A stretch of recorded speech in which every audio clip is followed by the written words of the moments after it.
Dumelang Sanbanani and welcome to Africa Tonight, the show that takes you across the continent, covering significant developments as they unfold. We bring you conversations about the stories affecting the people of Africa.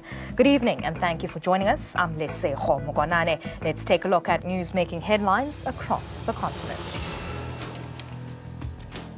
Heads of state and government at the African Union Summit marked the end of the 31st ordinary session earlier on Monday under the theme of winning the fight against corruption, a sustainable path to Africa's transformation. Malawian President Peter Mutharika faces a growing corruption scandal ahead of next year's election after a leaked report from the country's anti-corrupt body allegedly accused him of fraud.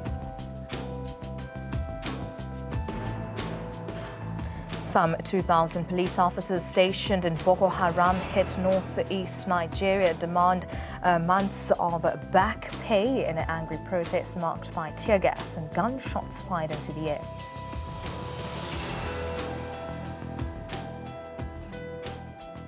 Top story at this hour, Malawian President Peter Mutharika early on Monday faced a growing corruption scandal ahead of next year's election after a leaked report from the country's anti-graft body accused him of fraud. Civil action groups called for Mutharika to resign over claims that he and the ruling Democratic Progressive Party received about $195,000 from a contractor supplying food rations to the police. Gift Trapens of the Civil Service Organization's action group stated that the information that was given is very clear that the president benefited from that transaction. If he does not resign after 14 days, they will take it to the streets. Mutharika's spokesman stated that the president had done nothing wrong after the Anti-Corruption Bureau report was published in newspapers. South Africa has signed the African Free Trade Area Agreement with the African Union. President Cyril Ramaphosa said the agreement is an important step towards South Africa's participation in a market of over 1 billion people. He added it will create growth and diversification to the economy and therefore create jobs. South Africa will be now secure exposure to a market of approximately $3.3 trillion in GDP. New markets in West and North Africa will provide opportunities for the export of South African products. To date, the agreement has been ratified by 6 countries, namely Chad, Eswatini, Ghana, Kenya, Rwanda and Niger. The president signed the agreement during the recent AU summit in the Republic of Mauritania. Africa is plagued by negative and pessimistic thought from its own people. A mind shift is needed rather to change the narrative in Africa. This was said by Dr. Sam Ngota, who was addressing delegates on day 1 of the Africa Local Government Economic Development Summit in Kempton Park. The summit is aimed at strengthening pan-African partnerships for mutual benefits at a local government level. Afro Worldview reporter Sipakema has more. Dr. Sam Ngota emphasized the need for a more inclusive Africa. He said while foreign investment is seen as a priority, Africa needs to start being more inclusive of each other. Africa will never rise above the level of its leaders if their thought processes remain at current level of foreign dependency as opposed to self-determination. Dr. Ngota gave clarity on the much-debated statement, democracy is not working for Africa. He also added that elections are a waste of time for the African continent. In 20 years, we've gone around in circles but achieved nothing.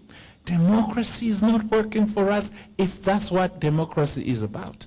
Only 16 countries in Africa have proper elections where results are accepted and verifiable. Only 16. As the world works towards the 4th industrial revolution, one of the key issues was the digitization of government platforms and services, with e-services being offered in Africa. So if half of the world population has got phones, why is it that we are not using these phones for the benefit of the local municipalities? That means probably half of your citizens actually own a cell phone. Then that could be a way of engaging them and using that cell phone, because now we've got internet. We look at the social media.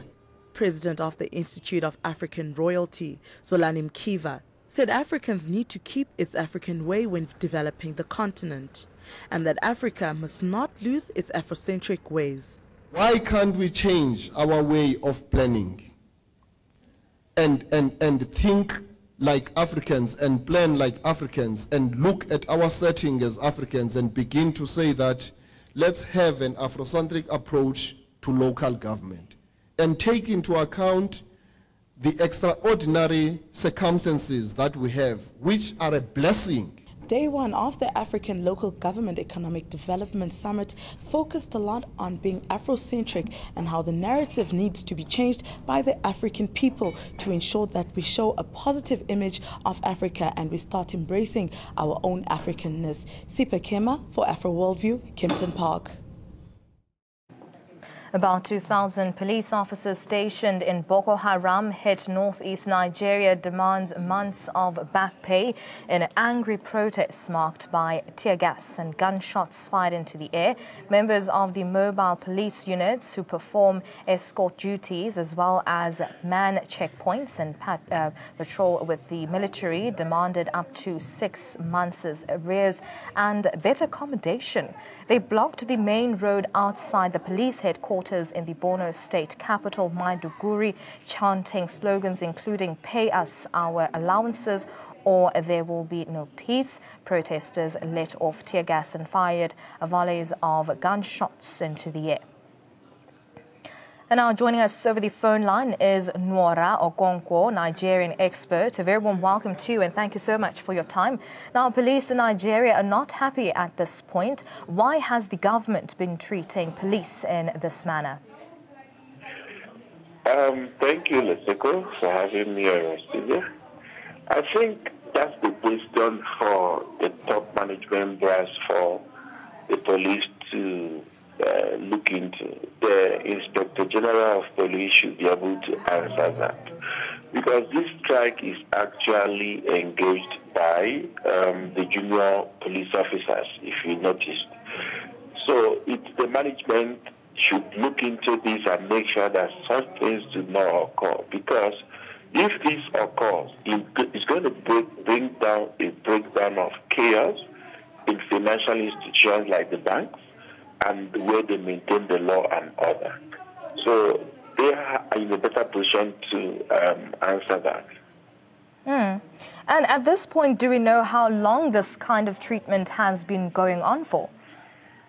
Well, this is the first time it has happened in a long while, and I guess that it's coming to the fore now. So I believe, I don't see this lasting for the next 2 days or so. I think they will look into it and negotiate with them and put in measures to make sure that this does not happen again. And we know that in 2015, the public sector workers in 30 out of Nigeria's 36 states were owed wage as well. This is not the first time workers of the public sector have gone through this. What needs to be looked into when we look at the government in Nigeria? Basically, we are looking at payment of security personnel. This is the first time it's actually happening in Nigeria. The 2015 you made reference to was workers, through the unions trying to make sure that their payments are done on time and their arrears paid up.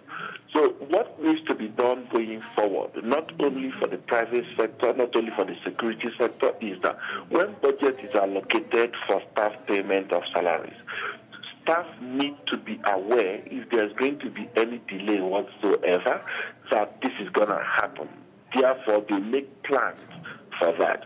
And meanwhile, looking at the security personnel like the police, they are such an important aspect in maintaining law and order in our society. Therefore, they don't need to be owed. their salary structure, their remuneration package should be well looked into so that they will be happy doing their job. Remember, it's a very risky job they are doing. So I believe that from what is going on now, the Nigerian government under the leadership of President Buhari will look into this and then come out with a blueprint of which ways to forestall this from happening, like making sure that their wages are paid on time and looking into better ways to make life more conducive, competitive for them. Now, for journalists, this is a big story to cover, as police have never protested before. But now, according to reports, journalists were not allowed to carry out their job at the protest. What is your take on this ill treatment towards the journos? Basically, that is not right. It's unacceptable, unethical. However, I can see the frustration on the people that are holding them from doing or carrying out reporting of the incident. Be that as it may, I think Nigeria has to respect the freedom of expression by the journalists to do their job, and I think they should take it up with the proper authorities. Unfortunately, the proper authorities are the people that are striking, so they find a way to deal with that head on, because it has never happened before. Nigeria does not run a censorship or a kangaroo economy, but unfortunately it has happened. I think going forward we should find it in our government to resolve this issue so they don't exacerbate to this level, because even today most of the financial institutions closed up on time because the robbers would have taken advantage of this. And at this point, have we heard from the police authorities how this matter will be solved? Not yet. I believe that the top brass of the police will be looking into it to find a way to resolve it and restore order and confidence to these officers, that their payment will be brought up to date and that it will not happen again. All right, thank you very much for those details. We're joined over the phone line by Nigerian expert Nworo Okonkwo, just giving us more details, as this is the first time, of course, police have gone on a protest. It is about 2,000 police officers that were stationed in Boko Haram, which is the most hit northeast Nigerian part, where most of them have been demanding for months of back pay. An angry protest that was also marked by tear gas and gunshots, which were also fired into the air during that protest. Now, moving on, President Ramaphosa hosted a ceremony to receive letters of credence from ambassadors and high commissioners designated at the presidential guest house in Pretoria. Ramaphosa welcomed representatives of Angola, Austria, Burkina Faso, the Republic of Congo, Indonesia, Jamaica, the Republic of Korea, Liberia, Malaysia, Mexico, Uruguay, and Zimbabwe. He expressed particular delight that many of the relationships have their roots in the bonds of solidarity and friendship that were forged during the struggle against apartheid. The president found it significant that all the continents of the world were represented at the ceremony. He pointed out that this explained South Africa's endeavor to maintain friendly relationships with all countries, regardless of location, size, or alignment.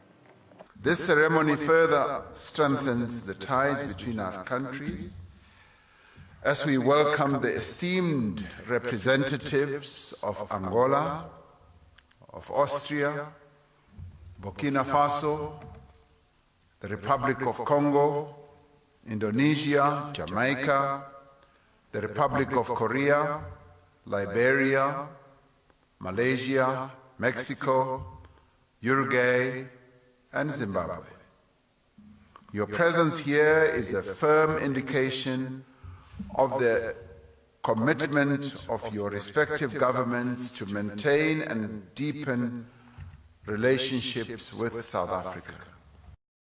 Cameroon has accused Amnesty International of disseminating crude lies after it stated that security forces had committed summary killings, arrests and property destruction to try to crush a separatist insurgency. Communications Minister Issa Chiroma Bakare stated that the report is stuffed with crude lies, hasty deductions, unacceptable maneuvering, which are part of a strategy of harassment and destabilization of our country in its fight against the terrorist threat. The government rejects this supposed report with the greatest firmness, he added in a statement. In a 37-page report, Amnesty stated that it had catalogued unlawful killings, destruction of private property, arbitrary arrests and torture by the security forces in 2 restive regions of the West African country. The unrest is unfolding in the northwest and southwest regions, home to most of Cameroon's English-speaking minority, which account for about a fifth of a population of 22 million. Nous pensons que ceci va, n'est-ce pas, comment dirais-je, essayer de motiver davantage nos frères qui ont quitté le Cameroun, qui sont de l'autre côté, et même ceux qui sont là et qui sont en train de souffrir, que le Cameroun se bat, c'est tous les Camerounais qui se sentent concernés pour ce problème du nord et du sud-ouest. La collecte des fonds ne sera jamais une solution indiquée. Je crois que les autorités savent où se trouve le problème et les Camerounais en ont tellement proposé des solutions qu'ils savent exactement ce qu'il faut faire. Nous pensons tous que, et nous en interne comme dans la communauté internationale, que seul le dialogue serait la voie de recours. S'il faut qu'on continue cela, ça ne peut même pas arriver. Comme ça peut arriver. C'est pour payer quoi? Pour avoir l'enfant à l'école? Non. Tous ces gens-là, comme diable, parce que les familles sont en brousse. On va aller en brûler de l'argent ou la nourriture. Non, ça ne peut pas se faire. Il faut le dialogue. French President Emmanuel Macron joined African leaders gathered in the Mauritanian capital on the final evening of a summit overshadowed by security issues after jihadist rebels hammered 2 fragile Sahel states in successive attacks. Macron held separate talks with the leaders of a 5-nation African anti-terror unit backed by France to discuss financial and security hurdles the G5 Sahel force faces. 5 separate attacks in Mali and neighboring Niger have killed 25 people since Friday as the summit opened on Sunday in Nouakchott. A bomb aimed at French soldiers in Mali's troubled north killed 4 civilians and injured over 20 people. 4 soldiers were among the wounded. In Niger, Boko Haram insurgents targeted a military position in the southeast, killing 10 soldiers, a reminder of the peril that Nigeria's notorious jihadists pose to neighboring countries. The G5 Sahel leaders from Burkina Faso, Chad, Mali, Mauritania and Niger met earlier on Sunday to prepare for talks with Macron. The 31st African Union Summit ended in Nouakchott, Mauritania, earlier on Monday with advisory decisions on Libya, Somalia and South Sudan. 22 African heads of states, 4 prime ministers and 2 foreign ministers attended the 2-day summit. In a statement, the African Union's Peace and Security Council stated that the international actors should resume their efforts to implement a UN plan which aims to secure stability, territorial integrity and security in Libya. The statement emphasized the humanitarian conditions in South Sudan and said the parties should fulfill their obligations. Chairperson of the AU and Rwandan President Paul Kagame said the African Continental Free Trade Area Agreement was among issues that topped the summit's agenda. And joining me in studio is Chadia Tapiwa Diamond, an Afro expert. And we also have Dr. Hir Kumba, acting chair of African Diaspora Forum. A very warm welcome to you, gentlemen, and thank you so much for your time. Thank you very much, Liseho. Diamond, I'm going to start with you. Now, security issues topped the agenda at the summit. It seems as though security is an ongoing issue that the continent is struggling to deal with at this point. First and foremost, I would like to congratulate the President of Rwanda, who is also the Chairperson of the African Union, His Excellency Paul Kagame, for having a well-attended and a worth to talk about 31st African Union, which was hosted in Mauritania, where the president is Mohamed Aziz. And also there was a novice as well from Sierra Leone, and the president there is Bio Mamada Bio, who came in for the first time. So those are some of the outstanding events which happened at the 31st African Union Summit in Mauritania. But security has always been an issue in Africa, and it remains there as an issue. Like now, as you were on the news now earlier on, the issue of the Boko Haram, it still remains an issue. The French president, of course, he came to address those issues, and there's a French-backed G5, a group of 5 nations, the G5 Sahel. They were also been attacked in the last, coming to this summit, you know. So it still says that there is a huge security risk that is still there in Africa, and that issue still needs to be addressed. If we look at the issues of the Boko Haram and the police officers not getting paid, I believe if they were getting paid properly, they might be able to do their job properly, because there could come issues of infiltration within the police sector. So I think security remains a major African issue, the same way the migration issue has not been resolved in Africa. I'm going to come to you, Dr. Pumba. When it comes to security, how are we supposed to be tackling this issue that we keep on referring back to, and it seems like we're not getting any solutions? Listen, we have to get back to reality. Issue related to security crisis in Africa, and the theme of the summit was about security issues, trade, and corruption. All of them have a link with our historical colonialism, because there is always a link between the migration of people that is correlated with the politics of our people and our people going overseas as well. So if we don't go to the grassroots of the problem, I mean, we're going to turn around the peripheral, but the problem will still remain. And the problem in Africa currently, and I sorry, be serious because I have a flu. The problem with that is related to the fact that we are almost shy of the fact that we have still the wounds of the past that is pursuing us. And if we don't address those issues seriously and drastically, but then it's going to be a mere talk. So I truly believe that a high level of discussion should be addressed to discuss the effect of colonialism in the continent.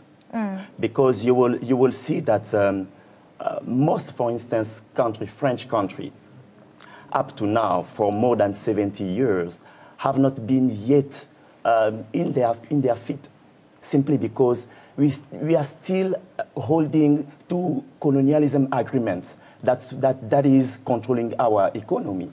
And if we don't address those issues, but then it is just going to be in Ethiopia.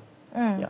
Diamond, you touched on the issue that they're looking into in Nigeria, where 2,000 police officers have gone on a protest, and that means that a lot of security in that case seems to be affected, and as well as the people in that country are being affected. Now, when we also look at the funding of troops, it was also something that they touched on at the summit. It is a problem that needs to be looked into. How can funding be tackled to help curb these security issues that the continent is facing? The European Union wants to assist, and has got initiative to assist Africa in terms of as far as security is concerned, because they are saying that we need to silence the guns in Africa by year 2020. So if we have to look at the issues of conflict, in the continental conflict, looking at those issues, the European Union has said that they're going to be able to assist with regards to cash and military. But we should also bear in mind that the European Union, the United Nations, they've always been deployed into Africa. But there's issues now of rebels, of the fact that former colonizers in Africa are still backing and also sponsoring rebels in Africa, because they have got a benefit on that. The benefit that they get is that they get benefits through diamonds, they get benefits through their companies, multinational companies which come in Africa. and drill oil in Africa. So there are some nations, there are some countries which benefit from the security sector, and there are some well-known stakeholders who are sponsoring the conflict in Africa. So up until a certain time that issue is resolved on a continental scale, we still would have this issue to speak about. Because if you look at it, the issue of Boko Haram, there is someone who's sponsoring them, and the people are well known, you know, and it's for a benefit that they have to get out of the conflict-ridden areas. Dr. Kumba, conflict and war obviously cause migration in countries. But now, looking at the leaders, is enough being done looking at the governments of these different countries where migration is taking place a lot because of war? Look, I'm very happy with the resolution that was taken by the African Union when it comes to, for instance, create a free trade pact in the continent. That will, it is a signal that shows that actually we are starting to realize that we need to work hand in hand between Africans. And we need our leader to realize that the partnership should be redefined. We need to have a win-win partnership. And it should be starting with Africans, between Africans. But the tendency of our leaders to always get any relationship with the Western continent and so forth is not something that benefits the African. So in that sense, we still held by this control of the Western to dictate what African people will sell, to dictate how we're going to define our economy, and to basically run our politics. And it is a reality. And if we don't talk about it, it's going to be affecting the people. Right now, we're talking about the migration body that will be implemented by the AU, for instance. It is a good thing. I'm not going to try to be severe on that, but it is not enough. Because we all know that the roots of migration, the roots of war in Africa is simply due to the fact that we have corruption in our continent. We have fake leaders in our continent. And if we are not truthful amongst ourselves and we don't tell the truth to our people, those issues will still remain for decades and decades. So it is time for our leaders to realize that they need to be more maybe innovative, in a sense that they need to bring on board talented people. They need to call back our brain who have been migrated and living in Europe and in the US. We need to strategize and make sure that those people who are really benefiting outside the African continent must come back to the continent and actually help us to build the continent. Kofi Annan used to say this, together we will govern better. So I truly believe that if we actually invest in the youth and if we invest in our people, we will be able to bring more light to our situation. Diamond, poverty, unemployment and trafficking are still on the agenda at the summits. Instead of seeing a decrease here with these issues, they continue to top the agenda. What's your take on these issues that are recurring on the summit's agenda? I think Africa is never short of documentation. Africa is never short of meetings where people talk of ideas, people bring in ideas. But the issue and the problem that is there in Africa, which is deeply entrenched, is that there is no implementation of ideas. There are a lot of ideologies, there are a lot of suggestions which are brought on the table in issues of poverty alleviation. But when it comes to implementation, it appears as if there is no real implementation on the ground in Africa. Because at this particular point in time, we are now in the information age era. And there are so many people who do not have electricity in Africa. There are so many people who do not have access to roads, issues of medical facilities, access to adequate, proper housing and clean water. Those issues still remain critical in Africa and they've not been addressed. And if you look at it, it has been going on for a very long time. But Africa and African leaders have failed to properly deal with those issues. Then we have very few celebrities like Akon. He has been doing a very good thing. He's from Senegal, a musician, has been doing very good things in Africa when it comes to the provision of electricity in Africa using solar and so forth. Yet we have so many millionaires, billionaires, and multinational companies which come in and take our resources in Africa, and then they do not plow back the profits in Africa. So without a proper implementation strategy, Africa would still remain in dire straits whenever, as far as poverty is concerned. So there's a need of change of mind. There's a need of a new, probably new attitude towards the investment in Africa, towards the poverty alleviation. And Dr. Kumba, when you touched on implementation of ideas, you also spoke about taking the talent from international people and bringing it into Africa. Yes. Yes. Basically, we will need, sorry about that. We need to realize that migration is not a bad issue per se. There is a good facet when we talk about migration, in the sense that we can explore and we can exploit talented people. If we manage to make sure that our talented people, our brain remains in the continent, we will do a lot of exploit.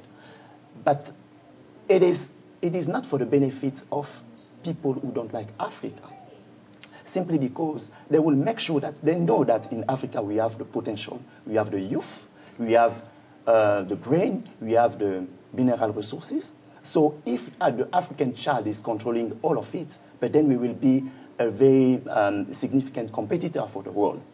But then the problem is that right now, for most, you will see that most of the issues that relates to the wars, that relates to displacement of people, it seems like it is almost a strategy that is put in place by the enemies of this continent to make sure that this continent doesn't grow.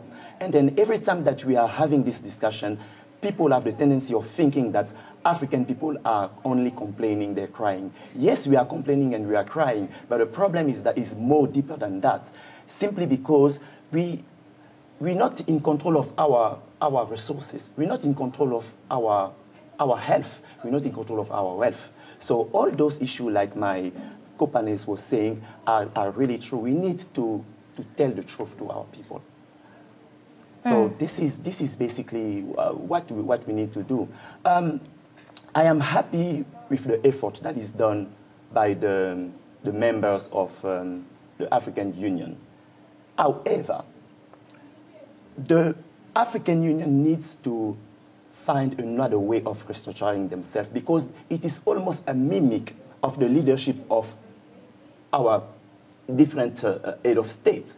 You would see, and there is nothing that is really challenging the head of state. When somebody is a dictator in an African country, it needs to be addressed. People need to tell him that what he's doing to his country, to his people, will affect other countries.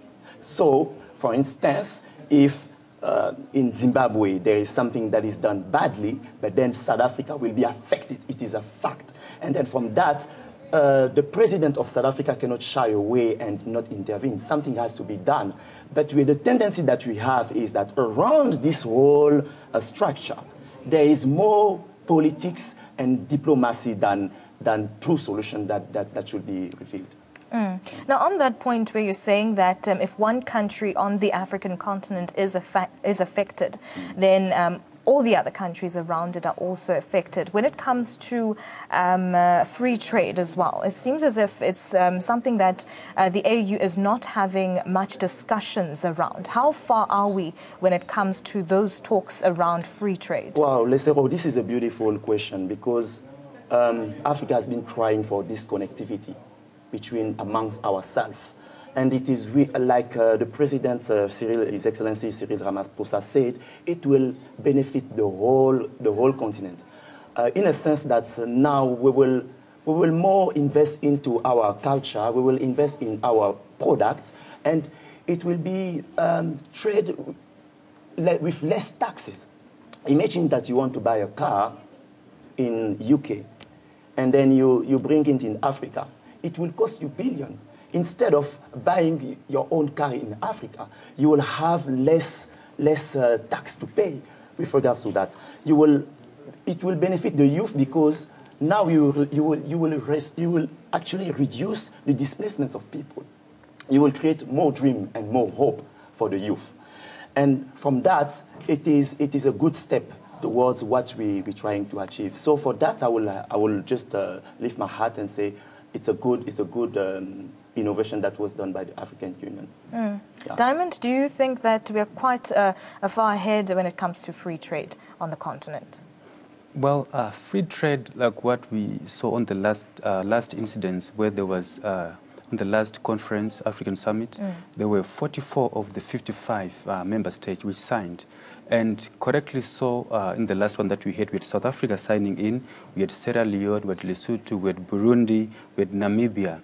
And Nigeria, now one of the continental big boys when it comes to African trade, said they still want to go and indulge further within the Nigerian country, and then probably on the next city they could come and sign off. It is imperative and it is of paramount importance that we have the African free trade, because it is going to help, like what my learned colleague has correctly said so. In terms of trade, is going to assist, because Africa was trading more with the European, with the Western countries as well. And as a result, whatever products and the raw materials that we had in Africa were not processed within Africa. And also free trade also comes as well with the free movement, the access of African countries. There's been an issue of the African passport which has been on the table for quite some time and is still being bankrolled in Africa. It is also going to assist in terms of the migration, in terms of the movement of business stakeholders from one country to another, because currently as it stands, if you were to travel from South Africa going to Cameroon, probably you need to go to France first before you can connect to Cameroon. So it then does not benefit Africa as a continent. So there's that need now to implement as well and to strategize the African free trade movement and African free trade in terms of the movement of goods, raw materials within Africa. That would also help to deter the transnational companies which come in and invest and take raw materials and bring in the finalized products at a higher amount. And it seems as if that most of the time when it comes to small businesses, we don't really pay much attention to them. In terms of free trade, will that benefit them in some way? It is meant to benefit every African citizen. It is meant to benefit everyone in Africa. But the problems now comes to implementation, like what I said earlier on. And the issues around the implementation of ideologies, policies and ideas in Africa is that there is no bottom-to-top approach. There's always a top-to-bottom approach. And as a result, whatever issues which are discussed, they are only spoken about at a national level, at an international level. And when it comes to the infiltration of that information, when it comes to the dissemination of that information and ideas to the grassroots level where it's supposed to be implemented, there is a lot that still needs to be done, probably because most of the places in Africa are not accessible. Like what we have spoken earlier in terms of electricity. There's no electricity in Africa. There are no proper roads. So some places will remain remote because they're not being accessed. Dr. Kumba, unemployment is also a huge factor on the African continent. And as we're saying that free trade will also help with unemployment, it will decrease that. But it seems like most people are saying if most countries are struggling with unemployment, and it seems as if in each country is struggling to get to a point where a lot of the youth is being employed, looking at Africa as a whole, when we have free trade, will that be possible to decrease unemployment across the African continent? Yes, definitely yes. It will be an alternative solution. The employment is not an African challenge per se. It's a world challenge with regards to the economy, the world economy, so and so forth. So we need to create more ideas, more plans to boost our African economy. And then for this, we need to realize that it is only by actually getting together through exchanges, through, making sure that we are collaborating for a win-win investment. If I have oil, I will sell my oil to my neighbor instead of going and sell it to maybe to the French community, the European community. I would rather prefer to sell my gold to my brother because maybe it's going to be beneficial for me. So those in terms of job employment, it will definitely boost the economy of the continent. It is just a pity that we started to have this kind of decision only now, because it was a cry that was supposed to be done a long time ago. But then nevertheless, it's not too late. We truly believe and we encourage the African Union to implement their decision and making sure that everything will turn well for Africa. Africa is the continent of hope.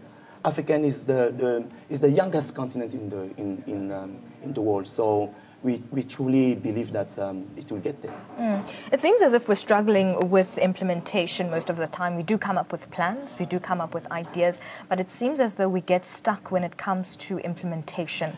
How can we fast track implementation? But of course, most of those ideas and solutions are not made by African in general. It is made by exogenous organization. The IMF will come in Africa and then tell the African countries to implement their own way of doing things. It is time for Africans to start looking for their own solution. And then when they will propose their own solution, it's going to be easy for them to implement them. And most of those solutions that in the past were provided, they were not done by African people. They were done by exogenous people. So you're saying that Africans did find African solutions? Yes, definitely. Africans did find African solutions, but no one was here to hear them and listen to them. We have a huge amount of solution, but who cares? No one cares if it does not benefit the Western, if it does not benefit the US, if it does not benefit UK or other country who wants to be always in power to control the world. So believe me, the reality is that we are living in a world where there is a lot of strike. People will kill other people who are weak, and it is a reality. So African leaders need to realize that they need to create strategic partnership so that our continent benefit and so that our continent prosper. And if they can't do that, but then another leadership will come and raise and do that, because, like I was saying, Africa is the continent of hope. Diamond, when it comes to African solutions, are they being overlooked? Africa has always had its own solutions, but I believe the issue in South Africa, we speak of state capture. I would also probably try and say for Africa, we've got the African capture by the former colonizers in Africa. The reason why we say so, if we look at the issues of unemployment and the employment alleviation in Africa, Rwanda currently, it has got a VW plant, which it has in Rwanda, and it is there to assist and to alleviate the unemployment in the country. And we have seen that that plant is assisted to some extent in terms of job creation. But now, the solutions that Africa tries to bring on the plate, sometimes those solutions are being shied upon. Like, for instance, if we look at the issue of the African capture by the West, if you look at the IMF, for starters, what the IMF does is that it comes into Africa and it brings in economic structural adjustment programs. And these are not tailor-made to suit African countries and African countries per se, but it is just one broad-based blanket economic adjustment program where the African countries come in and they sign on and get a loan. The loan is meant, of course, to be invested into the country. But the issues that we have now is that the loans that are given by IMF to the poor African countries, they come up with a lot of terms and regulations. And those terms and conditions, they've got, for instance, they would have the high interest rates. And as a result, some of these African countries, instead of them getting up on their feet, they end up failing to pay those economic and structural adjustment loans that they would have been given by the IMF. So The IMF has got a hand also in what has been happening in Africa, because they've not been bringing the real solutions for the African countries, but they've been making things worse. What they've been doing, that they've been dangling a carrot for the African countries, and on the other hand, they'll then bring in multinational companies which would just come in, invest in Africa, and then when they make profits, they don't reinvest back, they don't plow back those profits in Africa, they plow those profits back into their native countries. So that creates a problem for Africa, because you'd find out that probably there's a little bit of development which is happening, but that development does not benefit Africa. For instance, if we look at Sierra Leone, there are a lot of diamonds in Sierra Leone, but who is benefiting on those diamonds? We had diamonds in Southern Africa, in Zimbabwe, where there was the world's biggest diamond field where you could scrap, which we could access through open cast mining. But we saw what happened with the West. China came in Zimbabwe. And in terms of plowing back the proceeds from that diamond field, there was nothing that was retained by those. So it does not help Africa sometimes to have trade now with the international community. It probably entails that Africa must be united.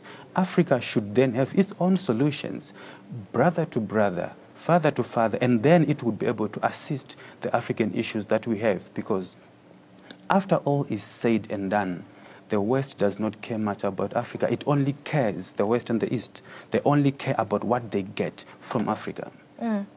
Thank you so much, gentlemen, for having this discussion with me. That was Chadia Tapio Diamond, an Afro expert. We also had Dr. Ekumba, acting chair of African Diaspora Forum, just giving us more details as we're talking about the African Youth Summit that took place. And we also know that French President Emmanuel Macron joined the African leaders who gathered in the Mauritanian capital on the final evening of the summit, which was overshadowed by security issues after jihadist rebels hammered two fragile Sahel states in successive attacks. And now moving on, diplomatic sources stated that the African Union leaders have backed Rwanda's candidacy to head the international organization of La Francophonie, the World Association of French-speaking nations. The African Union asked all of the international organization of La Francophonie member states to support Rwanda's candidacy.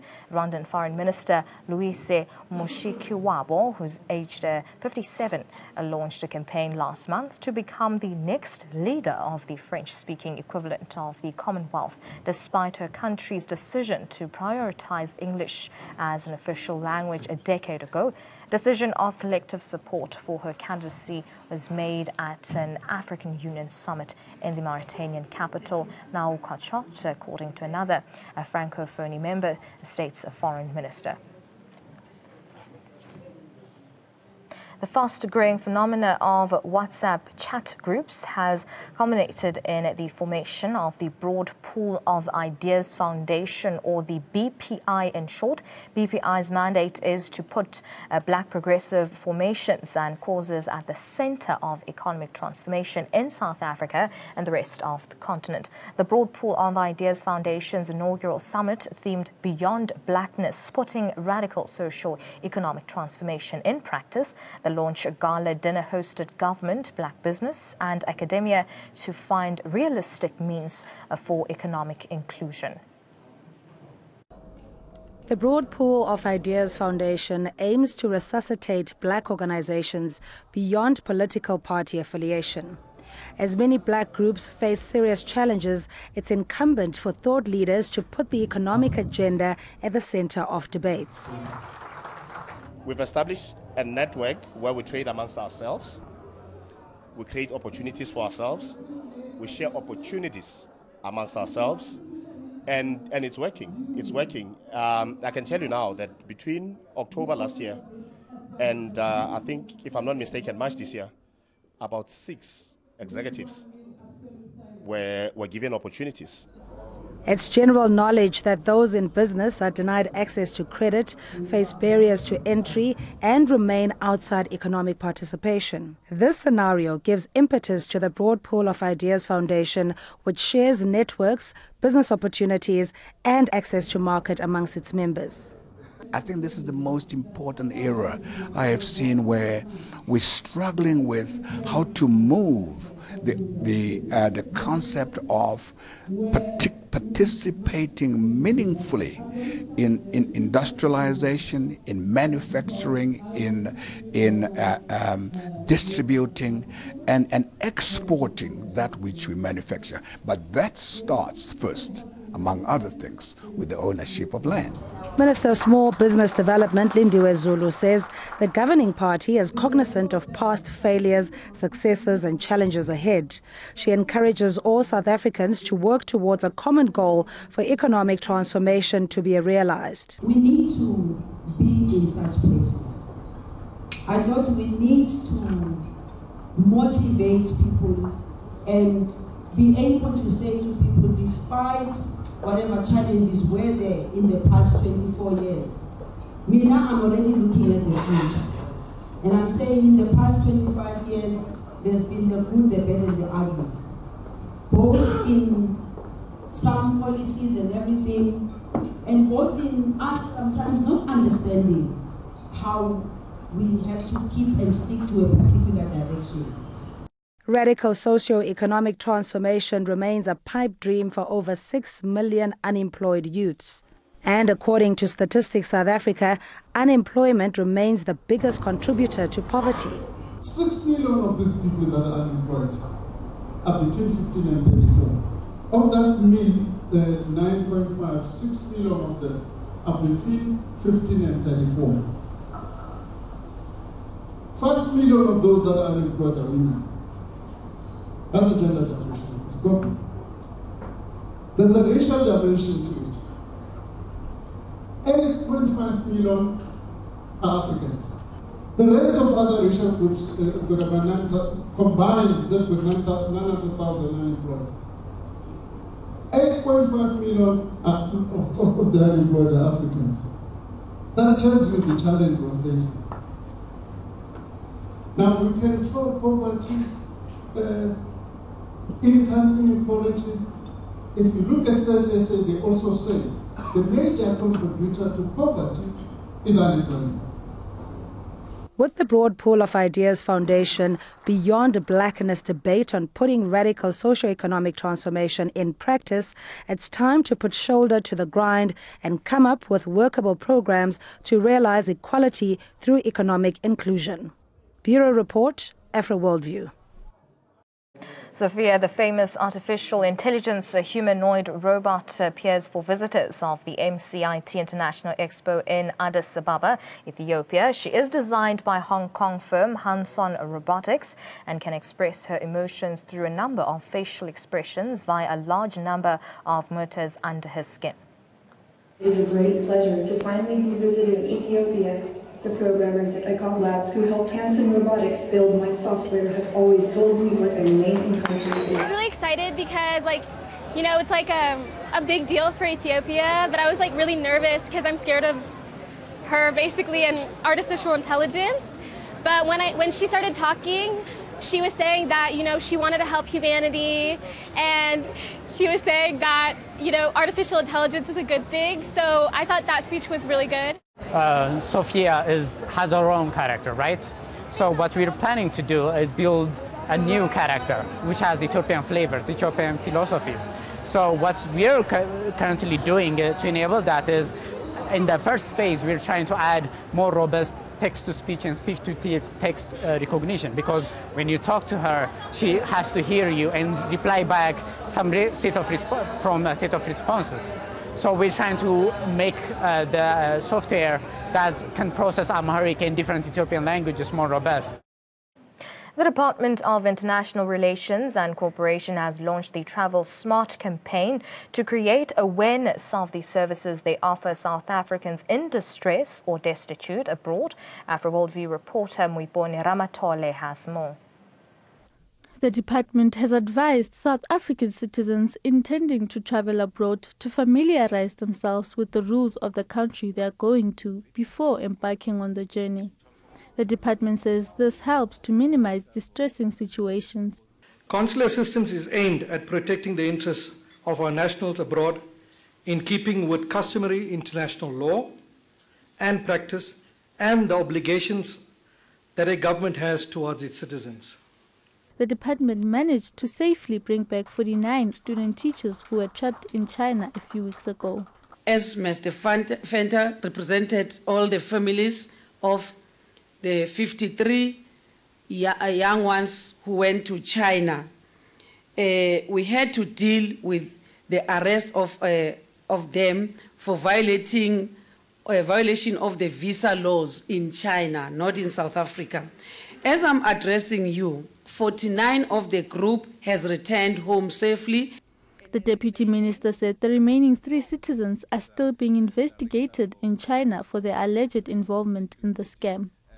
The 3 that are left in China, we are seeing they are the ones who were serving as the recruiters. They were recruiting the rest, those that are back, because we take them as they were a bit of victims. Now they are back, and the perpetrators are the ones that are remaining. A South African who was trapped in a foreign country hailed the department's efforts, saying they helped him get home after a hostage situation. I understand that a lot of effort that Durka went through and that South African government went through was stopped, and things never arrived at me. For example, receiving letters. I'd been kidnapped probably for a month, and the first letter arrived, and somehow it made it 500 kilometers into the Sahara, into the middle of nowhere, and a car drove in and they gave me a letter from my family. I wasn't able to read it, but just the fact that I was able to see my family's writing on the letter, see my father's writing and see my wife's writing, that comforted me enormously, just to know that I wasn't forgotten and just to know that my family knew where I was. While the department expressed its willingness to help, they, however, emphasized that they will not offer their services to citizens breaking the law. Muipone Ramotole, AfroWorld View, Pretoria. Across Rwanda, markets selling piles of cast-off clothes, once worn by Americans, have become the unlikely center of a trade war that vendors say is ruining their livelihoods. Kigali, determined to boost its domestic textile industry in 2016, raised tariffs on the importation of second-hand clothes, disrupting a multi-million-dollar industry and setting it on a collision course with the United States. Friends Celestine Twagirayezu, age 33, and Wasal Dusab, age 35, began selling second-hand clothes a decade ago at adjacent stores in Kigali's popular Nyabugogo market in Kigali. It was a good business, which expanded quickly, allowing them to buy homes and get married. nta n'amafaranga akiboneka kuko mbere umuntu yageraga ibihumbi 5 akagenda akazanamo nk'imyenda nka 15 ya 15 yayiranguje 5 akavano nk'ibihumbi nka 20 abana bakabasha kwiga nawe ukabasha kwambara neza no mu rugo abana bakarya nta kibazo. Le Rwanda a une stratégie clairement d'industrialisation. Et donc de ce point de vue-là, il est tout à fait raisonnable de mettre sur pied une forme de protectionnisme qui pourrait bénéficier à terme à l'industrie locale. Instead of buying a used cloth in the market and the same price, you can afford what is new and locally made. So it's a pride also to have a made in Rwanda in your wardrobe. And that's all we have time for on Africa Tonight. From Milese Khomokwanane and the rest of the Africa Tonight team, Salani Gahle.